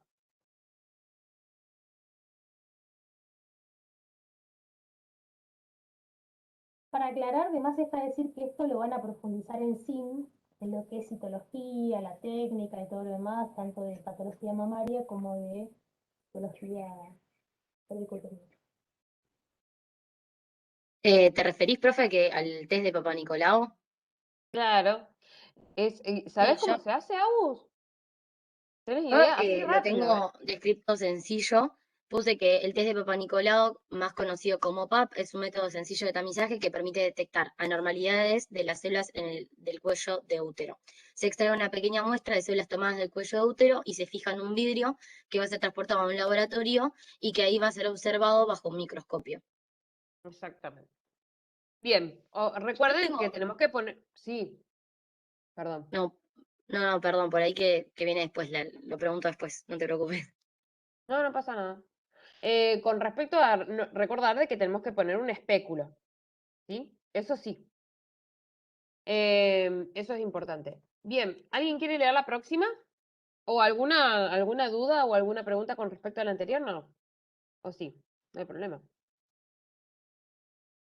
No, por ahí mencionar que, digamos, las técnicas de rastreo en los países, ¿cómo decir?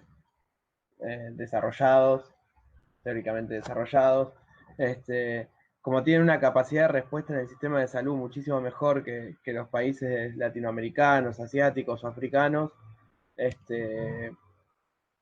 digamos, logran una reducción significativa de la cantidad de muertes. Acá en Argentina, por ejemplo, cuesta mucho por ahí que si un test de HPV viene alterado o si un Papa Nicolau viene alterado, seguir todo lo que es el tratamiento, por más que, digamos, funciona y mucha gente en el sistema de salud público logra un tratamiento, muchas veces eso también es complicado conseguir el turno, es complicado conseguir el turno para la biopsia, es complicado que te atienda un especialista, entonces muchas veces eso hace que en los estudios, porque ustedes ahora por ahí, cuando uno estudia, lee la bibliografía y va todo bien, pero después se va complejizando un poco más y uno tiene que empezar a esto del pensamiento clínico, de buscar estudios, de ver qué dicen, de que si tienen significancia estadística, esto que ven en epidemia que parece un embole, es casi el 50% de la práctica médica y no sé si más. Igual más en la bibliografía que tienen los chicos, también indica de que se pueden prevenir más del 80% solamente con la toma de PAP. Más del 80% de las muertes. Entonces, es una estrategia de prevención, digamos, o de disminución de la mortalidad por esta causa, efectiva, el PAP, independientemente de que tengan o no el test de HPV. Entonces es como que, obviamente, que todo el sistema debería estar en función de eso. Es difícilmente trasladable a la realidad en nuestro caso, pero en sí el PAP es efectivo, está demostrado que es efectivo.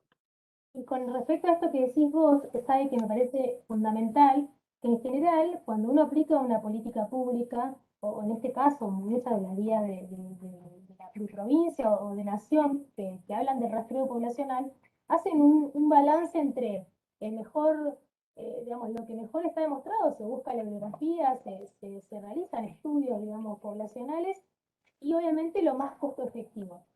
Lamentablemente, en esta fragmentación que tenemos, en el privado se hace, digamos, cosas completamente distintas. Por ejemplo, un control ginecológico, por ahí te piden PAP y colpo como algo, digamos, que van de la mano, y en realidad lo que está demostrado que reduce o que digamos, mejora es el Papa Nicolau, ¿no? Que la mortalidad. Ahora, volviendo un poco a esto de las controversias, si pensamos en la historia natural de la enfermedad, el HPV, esto lo van a ver por ahí más en fin, hasta que hace su efecto citopático en la unión escamosa, el cuello del útero, y eso después se convierte en un SIN de bajo grado y grado 2, grado 3, digamos, pasan entre 5 y 10 años. Entonces, por eso también un poco se apoya la bibliografía en que el rastreo no tiene mucho sentido antes de los 25 años. Ahora, yo me paro, esto es mujeres asintomáticas, yo me paro en un lugar de estos casos, como decía, que nos sensibilizan, de una chica de 25 años, como hablamos ayer con Sai, la clásica pelvis congelada, y obviamente me voy a parar desde ahí y voy a decir, pucha, ¿no? Pero mientras, para llegar a esa chica, que es el 100% y que está buenísimo y que hay que prestar muchísima atención y que a veces es muy difícil agarrarlas por esto mismo del cáncer, los gorriones, los osos y las tortugas, voy a tener 100 chicas sin útero, con el cuello mutilado, con trastornos, con dificultad de por vida para quedar embarazadas, si lo desean, un montón de otras cosas que no estamos viendo. Entonces hay que ser, nada, simplemente eso, crítico y tener en cuenta el todo, ¿no? Ahora con esto abro para la pregunta siguiente, si es que ya íbamos a esa. Yo, profe, acá es donde tengo una duda. No Dale. sé si es una duda o algo que a mí no me cierra, básicamente, que creo que ese es el problema. Que yo no entiendo, o sea, hay un párrafo de la bibliografía que nos dieron que te explica que no se recomienda tamizar a mujeres de 25 años hasta los 25 años. Porque, bueno, el cáncer en sí te dice que hasta que se produce el cáncer pueden pasar 10 años. Esto sería fundamentalmente para testear el cáncer en sí. Pero una persona que inicia a tener relaciones sexuales, a partir de ese momento, considerando que el preservativo no es 100% efectivo para el HPV, o sea, vos si detectás a tiempo, siendo asintomática esa persona del HPV y tratándolo, vas a prevenir que en 10 años esa chica pueda desarrollar el cáncer. Entonces, no entiendo por qué ahí el tamizaje estaría mal, porque no es lo que intentamos hacer a esa paciente asintomática, tratarla para que no llegue a que en 10 años tenga el cáncer. Agus, lo que pasa es que con esto que venimos hablando del sobrediagnóstico y el sobretratamiento, hay muchas lesiones que genera el HPV o lesiones, digamos, propias de las relaciones sexuales o la menstruación o un montón de cambios que sufre el epitelio, digamos, del cuello del útero y de la vagina. Digamos, esto va generando lesiones que cuando uno hace una citología se van a ver en la citología. Entonces, nosotros o nosotras agarramos a una población que inició relaciones sexuales a los 15 años, le hacemos papa a los 20 para adelantarnos a los 10 años en vez de hacerse a los 25, y por ahí el 90% de las chicas esas tengan lesiones en el cuello del útero que, digamos, recidivan, o sea, se curan, se autolimitan, ahí está, no me salía la palabra, son lesiones que se autolimitan. Entonces, imagínate si nosotros le hacemos un test, encontramos un HSIL o un LSIL, o sea, una lesión intraepitelial plásica de bajo grado, que posiblemente involucione o se autolimite o cualquier otro tipo de lesión, digamos, y nosotros, no, sin saber esto de que se autolimitan, le hacemos un tratamiento y arrancamos con radioterapia, quimioterapia, le damos fármacos, digamos, que son durísimos, que digamos, se llevan puesto todo a una persona que por ahí nunca hubiese tenido un solo síntoma, nunca, por ahí ni siquiera hubiese desarrollado cáncer, por ahí el HPV que tenía un HPV Lo no fundamental, oncogénico. Santi, en esto hay un cuadrito que tienen en la guía, un cuadrito que explica exactamente la historia natural. La historia natural de la lesión del cáncer cervicouterino. Si te fijas, el grosor de las flechitas es la cantidad que progresan, y si te fijas, y después para el otro lado es las que regresan. Las que progresan es una línea bien finita, y las que regresan son la mayoría, es una línea gorda, una flecha gorda. Entonces, la mayoría de las pacientes, y también, y con más razón, más incidencia de regresar una lesión, es cuanto más joven sea la paciente. Entonces, voy a aplicar una política, o voy a aplicar tratamientos en una paciente que tiene, por ejemplo, una lesión, como decías antes, una lesión, y en realidad eso tranquilamente podría haber regresado espontáneamente y nunca convertirse en un carcinoma de cervicouterino. Además, perdón, una cosita chiquitita. Además, recordemos que hay, digamos, hay más de 100 serotipos de HPV, que solo algunos causan cáncer de cuello, que bueno, hoy por hoy tenemos acceso a la vacuna de 2 serotipos, pero digo, no es que por iniciar las relaciones y tener contacto con alguno de esos HPV ya voy a estar en riesgo. Obviamente que por eso es importante siempre también. La prevención no significa no la voy a ver a esa mujer hasta los 25 años.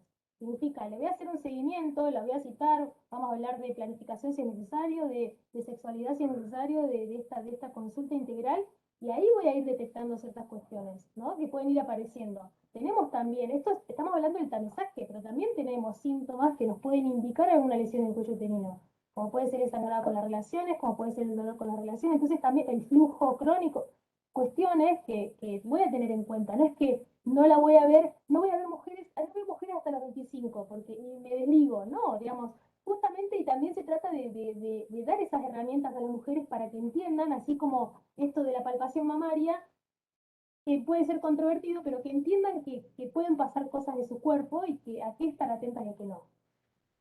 Por ahí Después, digamos, para recordar, porque yo sé, ahí dijeron que por ahí lo vieron en ADN, pero, o sea, que una persona tenga una infección por virus de HPV, o sea, no significa que eso vaya, o sea, no es directamente proporcional a que eso vaya a evolucionar a cáncer. Entonces, uno por ahí a veces, por eso esto es importante de entender el quid de la cuestión del rastreo, ¿no? Es por su historia natural de la enfermedad. O sea, una persona que inicia relaciones sexuales puede estar en contacto con el virus. Generalmente, al ser un virus, tiene mucha chance de ser autorresolutivo, que la persona lo haya tenido y lo deje de tener sin darse cuenta. Después, digamos, por eso se dice que si se causa una lesión que puede llegar a progresar a cáncer, va a tardar 10 años en hacerlo. Por eso que antes de los 25 años uno no tendría, digamos, ni por qué encontrar algo. Entonces, por eso, digamos, Claro, sí, yo no, a mí no me cerraba porque decía, si total en 10 años se puede hacer, entonces decía, ¿cómo esperar 10 años? Ahí es donde no me cerraba. Ya claro, entendí lo que se acá refería el el quid de la auto, cuestión por claro. ahí es que por ahí lo tiene, pero no hay ni lesión. Entonces, ¿cómo, digamos, y aparte lo poco prevalente, o sea, en esa edad, cómo disminuye la prevalencia? igual, Agus, digamos, eso que acabas de plantear vos es una forma de ejercer la medicina, digamos, que por ahí la escuela de medicina no, no avala mucho, que se llama una teoría con enfoque de riesgo, donde, digamos, todo el tiempo, en vez de pensar en los daños potenciales de una intervención, pensamos en los daños potenciales de una enfermedad que es poco prevalente para cierta edad o para cierto momento de la vida. Entonces, al adulto mayor lo recontramedicamos, lo mandamos a instituciones, digamos, para que se instale, a la embarazada le metemos venoclisis, le hacemos la episiotomía, entonces hacemos un montón de que se realizan, digamos, que uno lee la guía de la OMS y dice, no, esto no se recomienda, esto lo otro, pero uno va a la práctica y se siguen realizando y muy habitualmente, y es una forma de ejercer la medicina que se llama teoría del enfoque de riesgo, y digamos, es muy frecuente. Frecuente. Y también, incluso, en el medio donde nos movamos, donde trabajemos. Eso no es menor, diría un jefe mío, no es menor. Chicos, avancemos. ¿Qué métodos diagnósticos existen en la actualidad para el rastreo de cáncer de cuello uterino? Ya hablamos del PAP. ¿Algún otro método diagnóstico que hayan leído, que hayan encontrado?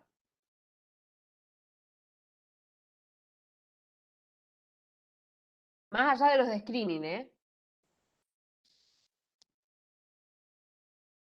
¿Se cortó? Sí, algo nombramos también por el test de HPV, bueno, que nada, detecta la presencia de ADN de 13 tipos de HPV, que son los de alto riesgo oncogénico, bueno, que ya lo hemos visto principalmente 16 y 18, que son los que más porcentaje se llevan.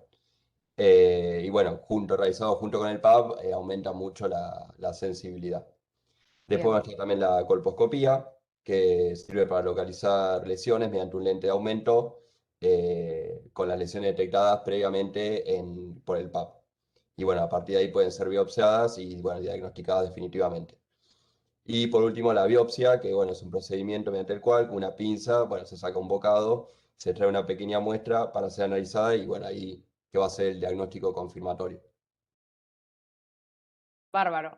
Recuerden que hay diferentes tipos de biopsias, eso lo van a ver más adelante, pero recuerden que existen diferentes tipos de biopsia, por lo menos para tenerlo presente. ¿Algo más con esa pregunta? Creo que no, sigamos. ¿cómo abordaría la consulta con respecto a la inquietud de no querer realizarse el PAP? De ahí, Agus, no, Agus es estudiante, ¿eh? Agus estudiante, yo sé que te vas a salir de la chaveta, pero si querés comentar algo, no hay problema. O alguien más. ¿Hay algún valiente o no? No, hay que explicar como decisión compartida y si la persona no quiere someter el examen, entendiendo todo que está indicado o no indicado, ya está, como no hay que insistir o como hay que explicar todo y ¿no? ¿Qué le dirías? ¿Qué le dirías? ¿Qué harías con respecto a una paciente que vos o sea, pasaría modo inverso de lo que la paciente, en este caso no es que la paciente se quiera hacer el PAP, no se quiere hacer el PAP, cuando lo tiene indicado. Puede ser que ¿Cómo también, hacemos? Hola, Abril, ¿cómo estás? hola, Dale. yo creo que ella, una de sus justificaciones es que no tiene relaciones hace años y no tiene síntomas, pero justamente recién estábamos hablando de que tal vez una lesión tarda 10 años en formarse y habría que preguntarle, indagar hace cuánto tiempo no tiene relaciones, cómo tenía relaciones en ese momento, porque explicarle eso, que tal vez ella hace 5 años no tiene relaciones, pero es una lesión que se produce lentamente y que tal vez podría tener un riesgo. Abril, y por ejemplo, ha pasado de que las pacientes llegan con el mito, y ya te ayudo, con el mito de que no, el PAP produce cáncer de cuello uterino. Eh, y habría que Sí. explicarle que si se lo hace una vez, digamos, si nunca se lo hizo y se lo hace ahora, no le va a producir nada. Tal vez un sobreuso del PAP podría hacerlo, pero si ella se lo hace ahora de control una vez, teniendo Pero el sobreuso de PAP, o sea, sobreuso, no sé a qué te referís con sobreuso, pero por ejemplo, mandarle un PAP anual, ¿produce cáncer de cuello uterino no, en sí mismo, per se? no produce. Exacto. Eso es lo que hay que desarraigar ciertos mitos que tiene la población ya recontra incorporados. Por ejemplo, esto, el PAP es causa, es como que dentro de los factores de riesgo, ellos leen que hacerse el PAP es causa de cáncer de cervicouterino, cuando en realidad es la única forma que nosotros tenemos de rastrearlo, ¿sí? En pacientes asintomáticos. Bien. ¿Alguna otra aclaración de algún compañero, compañera? ¿O seguimos? Sí, por ahí le podemos preguntar, ¿no? Por si tiene algún otro motivo, tal vez ya se hizo un PAP anteriormente y tuvo una mala experiencia. Por ahí es Totalmente. un test que es un poco invasivo, así que, bueno, probablemente tal vez tuvo una mala experiencia anteriormente. Y bueno, también eso, informarla sobre el tema que venimos hablando, ¿no? Cuál es la epidemiología del cáncer de cuello de útero, que no es necesario, que bueno, que justamente desde que se produce la infección por el virus del papiloma humano, que es muy frecuente en la edad sexualmente activa, pueden pasar meses, años para las lesiones precancerosas y luego años, casi décadas, para que se produzca una lesión ya de cáncer y que, bueno, que son prevenibles y tratables. Con todo este tema también, yo, al menos en el consultorio, también les digo, bueno, no solamente que queden vos, sino decirle a tus amigas que también vengan. ¿Sí? Porque eso también es una pavada, pero ayuda. Tal vez en algún momento se lo comente. Es una estrategia que podemos llegar a utilizar. Sí, eso es Em, importante y bueno, también que es totalmente puede producir síntomas, pero en la gran mayoría de los casos es asintomático. Por ahí dice exacto, eso, que bueno, si no tengo nada, si no siento nada, por ahí. exacto, exacto. Bien, ¿alguien quiere leer la situación 3? Sí. No se peleen, ¿eh? Angélica, cuando te nombro, ¿no? Dice la samba. ¿Quién se anima? Yo sé que se están peleando todos, pero están con el micrófono apagado. Es por eso que no los escuchamos. La leo. Abran, dale. Angélica, de 52 años, viene como es habitual con los resultados de su control periódico. Presenta hipertensión arterial, dislipemia y fuma 20 cigarrillos diarios desde los 15 años. Antecedentes ginecológicos, gesta 4, partos 4, una cesárea. Edad del primer parto a los 25 años, fecha de última menstruación a los 45 años. Dice estar contenta porque todo le dio bien. Los resultados del laboratorio arrojan hemograma dentro de parámetros para la edad, lipoproteínas de baja densidad 180 miligramos por decilitro, lipoproteína de alta densidad 30 miligramos por decilitro, triglicéridos 300 miligramos por decilitro. Función renal dentro de límites normales, a lo que ella agrega la mamografía por suerte medio cero, porque justo a esta edad fue que a mi mamá le dio cáncer. Bueno, la mamografía informaba, mamografía digital bilateral con proyección axilar, ganglios axilares sin significado patológico, patrón mamario heterogéneamente denso, bueno, tipo C, asimetría en región interna de mama derecha, plano posterior, se sugiere completar con compresión focalizada y ecografía mamaria, BRADS 0. ¿Qué opina del caso de Angélica? ¿Cómo abordaría la consulta en torno a su visión de los resultados? Bueno, en este caso, por ahí debemos asesorar o, bueno, ayudarle a Angélica a leer los resultados de los estudios, porque, bueno, no solamente estamos frente a una mamografía, sino también tenemos un estudio también de hemograma, que, bueno, que por ahí es importante explicarle bien qué significa, ¿no? Bueno, además de eso, bueno, indagamos sobre su dieta, su actividad física, su trabajo, su red de contención, si toma los medicamentos, porque ya vemos que tiene algunas patologías anteriores, y bueno, también cómo los toma, y bueno, en el caso también de, bueno, después hablamos de la mamografía, pero hasta ahí sería en esta primera parte. Bien. ¿Alguien más? ¿Algo más? ¿Alguna opinión? ¿O la dejamos que se vaya con su BRAD 0? Y con sus lípidos y su tabaquismo. ¿Qué hacemos? ¿Qué le decimos? En LSH están poniendo consejería, están hablando de los triglicéridos, está muy bien lo que están apuntando, pero en relación al resultado, ¿no? Porque viene una paciente que, a ver, al principio está re tranquila, ¿no? Con resultado, y mire el número 0 y piensa que, bueno, no tengo nada, y ¿cómo abordaríamos? ¿Cómo partiríamos? Aparte de lo que eso que trae la paciente. Vemos qué nos recomienda el radiólogo, si lo puso en el informe primero. Y no sé, o sea, en algunas bibliografías decía que por ahí se podía recomendar volver a hacer la mamografía para ver si ahora se veía desde otro ángulo, no desde la de tamizaje, pero no sé bien cómo es eso en la práctica. De hecho, la compresión focalizada es otro tipo de... ¿Viste que yo te decía hoy que las de screening son algunas, pero después hay otras? Dentro de las otras proyecciones, la compresión focalizada es una. Hay que decirle también que 0 no es que signifique que es un bajo riesgo y que está todo bien, sino que no se pueden ver bien las imágenes, por ende tampoco se puede diagnosticar, que habría que hacer otra vez el estudio. ¿Cómo se lo dirían? ¿A Fati o a cualquiera? ¿Cómo le dirían sin generarle un estrés al paciente?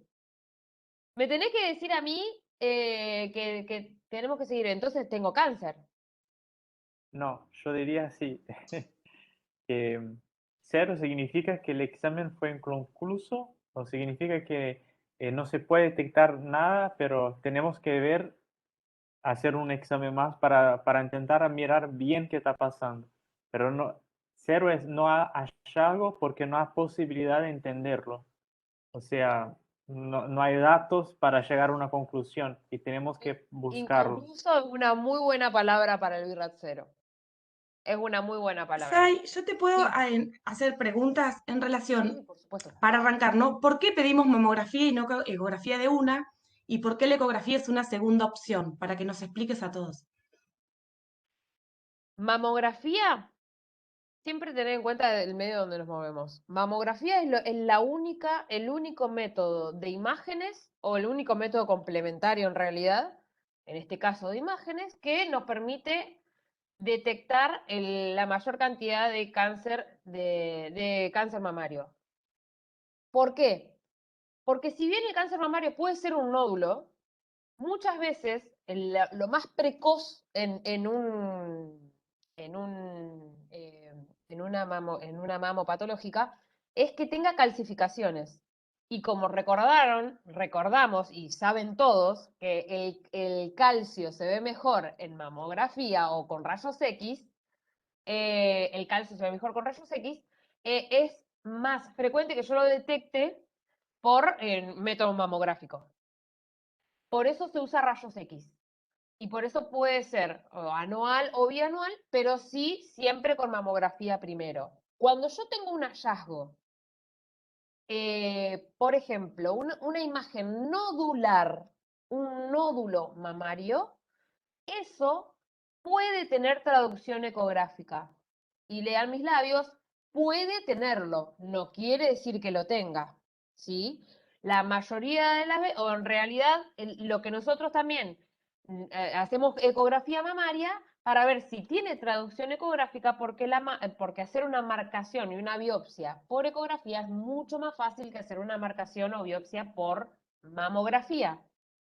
Son dos métodos distintos.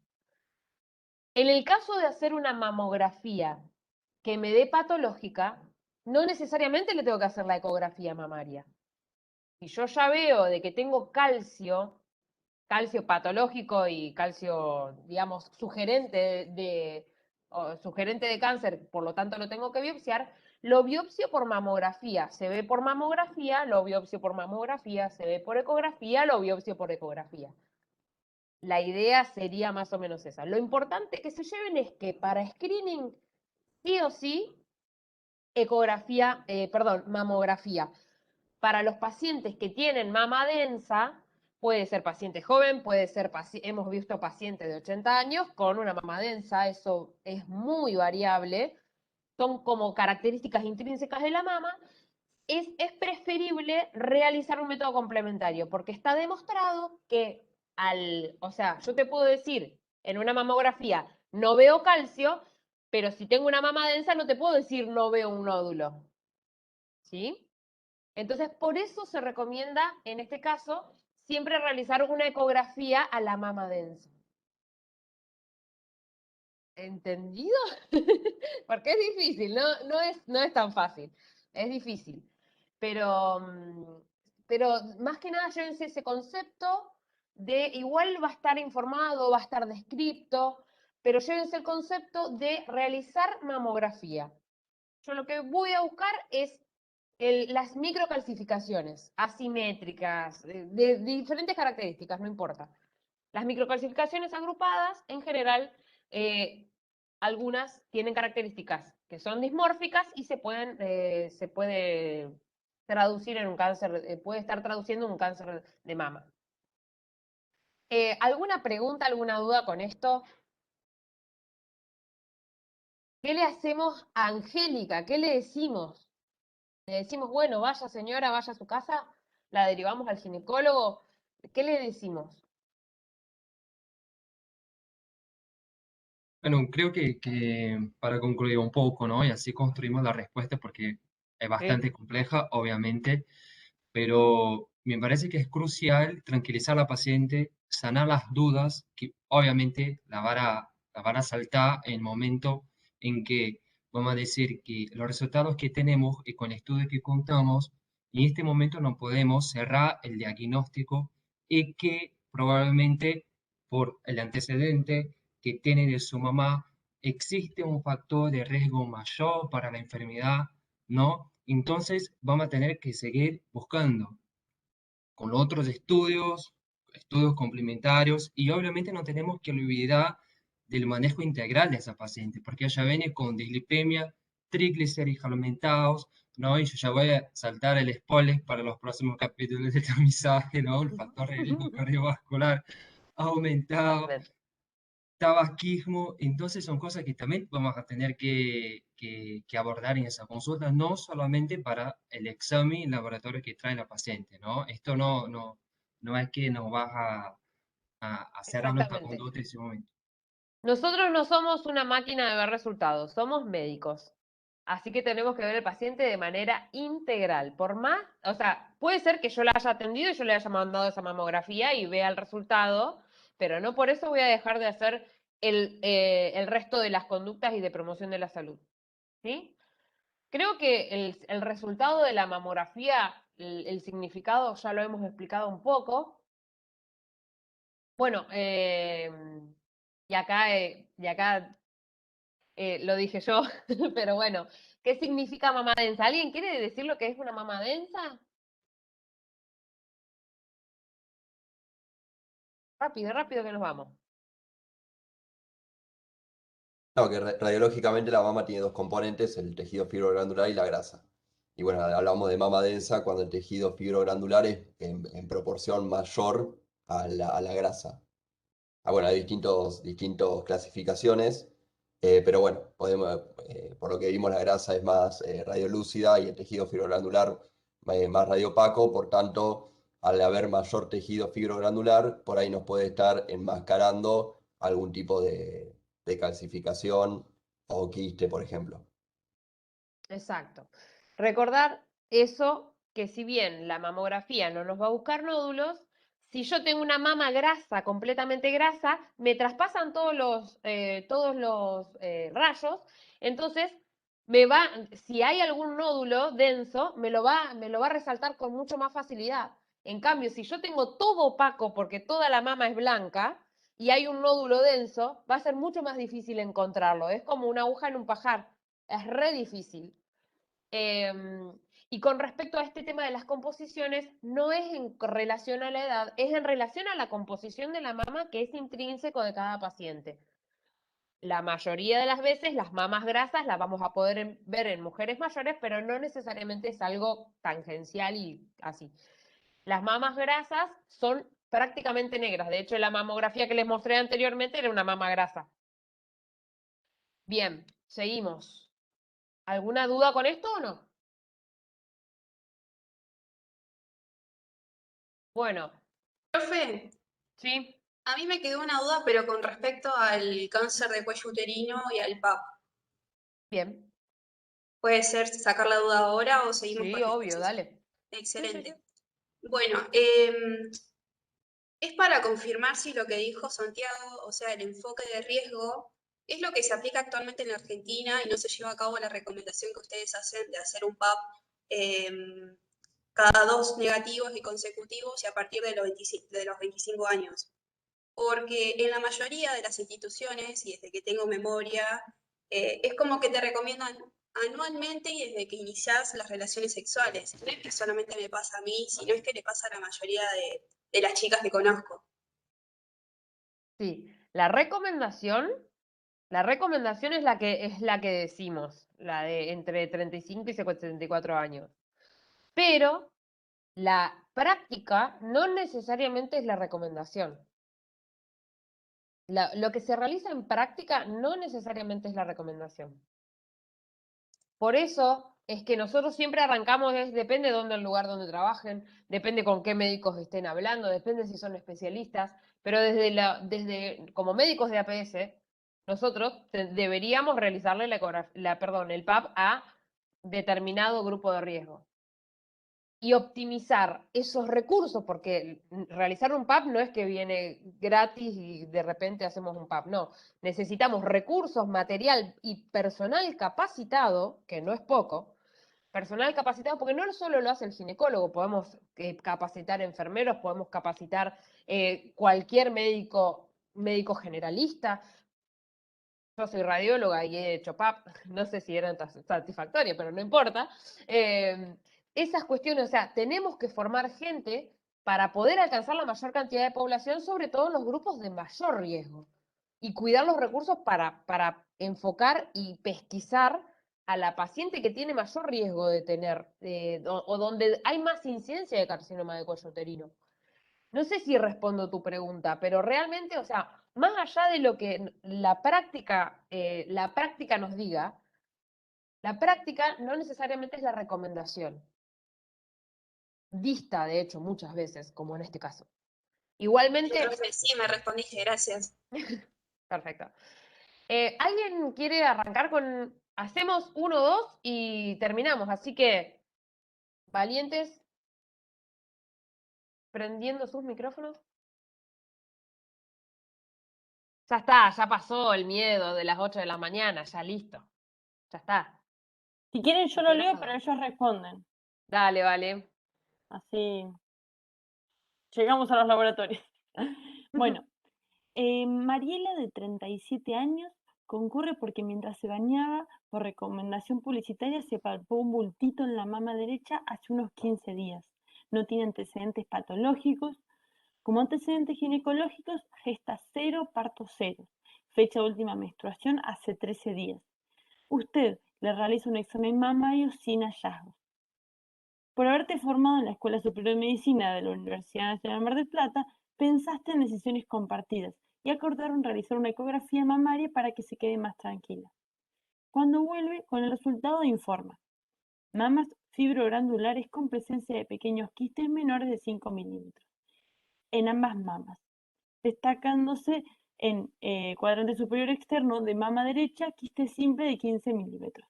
Regiones axilares libres, BIRAD ecográfico 2. ¿Qué hacemos con nuestra paciente? ¿Qué es lo más importante en este caso? Hay que decirle que, bueno, que el hallazgo es benigno y que nada, que en realidad tendría que arrancar a los 50 años con esto. Porque Claro. supuestamente el BIRAD-2 dice que el hallazgo es benigno y que el seguimiento es según indicación del médico y cada 1 o 2 años. De hecho, el BIRAD-2 es tan Pero benigno. con la edad de ella no sé qué decir. De hecho, el BIRAD-2, para que se dé una idea, es tan benigno que si yo lo veo, puedo no describirlo. Y pasa a ser un BIRAD-1. Y no por eso estoy faltando a la verdad, ¿eh? Pero el BIRAD-2 es tan benigno que podría no informarlo.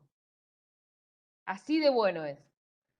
Entonces, ¿qué hacemos con esta chica, Mariela? 37 años. ¿Qué más le decimos aparte con respecto a la autopalpación mamaria? ¿Qué le decimos?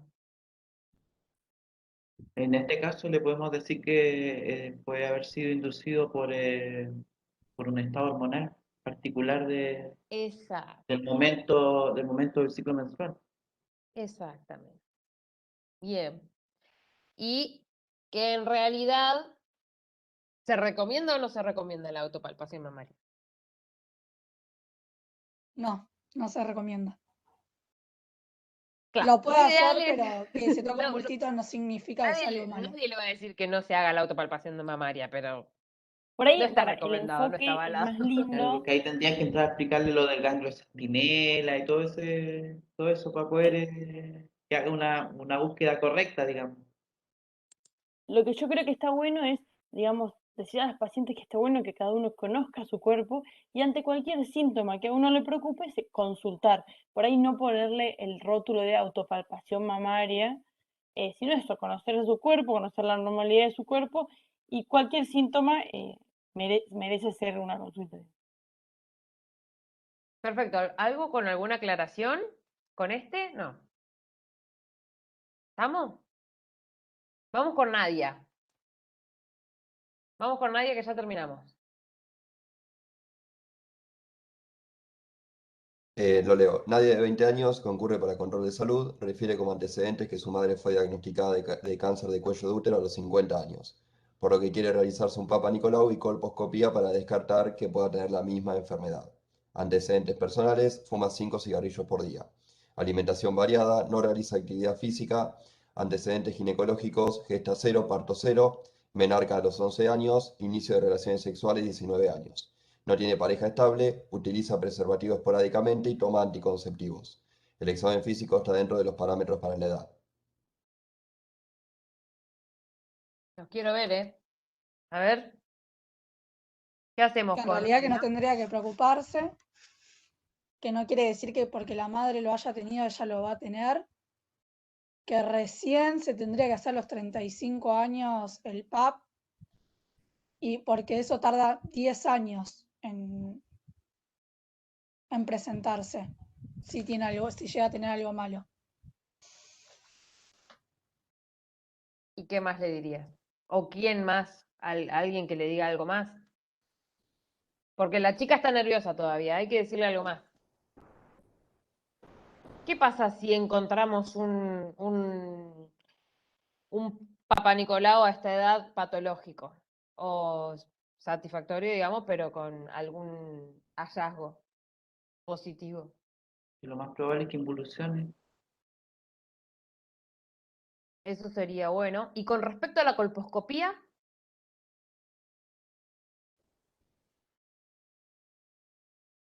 ¿qué le decimos? Nos está pidiendo colpo, ¿se la hacemos?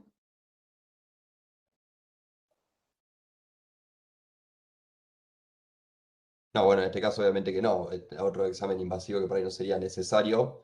Y bueno, nada, explicarle también eso, que para que se produzca el primer cáncer de cuello de útero es necesaria la infección con el virus del papiloma humano, que es una infección de transmisión sexual muy prevalente en la edad sexualmente activa, pero que bueno, que desde que se produce, que no todos los virus del papiloma humano son oncogénicos, es decir, que tienen la posibilidad de Y generar ahí, cáncer. perdón Juan Cruz que te corte, pero ahí yo te agrego de que utiliza preservativo esporádicamente. Claro, eso también iba a decir que después al final también podemos ver, le podemos preguntarle si tiene la libreta de vacunación para corroborar si tiene también la vacuna de HPV, que bueno, a partir de ahí también podemos hablar, y también realizar consejería sobre el uso del preservativo, que bueno, que ella le dice está tomando anticonceptivos, pero bueno, explicarle que para prevenir las infecciones de transmisión sexual es necesario el uso correcto del preservativo y que mediante la toma de los anticonceptivos, el uso de preservativo, podemos usar esto, el método de doble barrera que es importante. Total, total.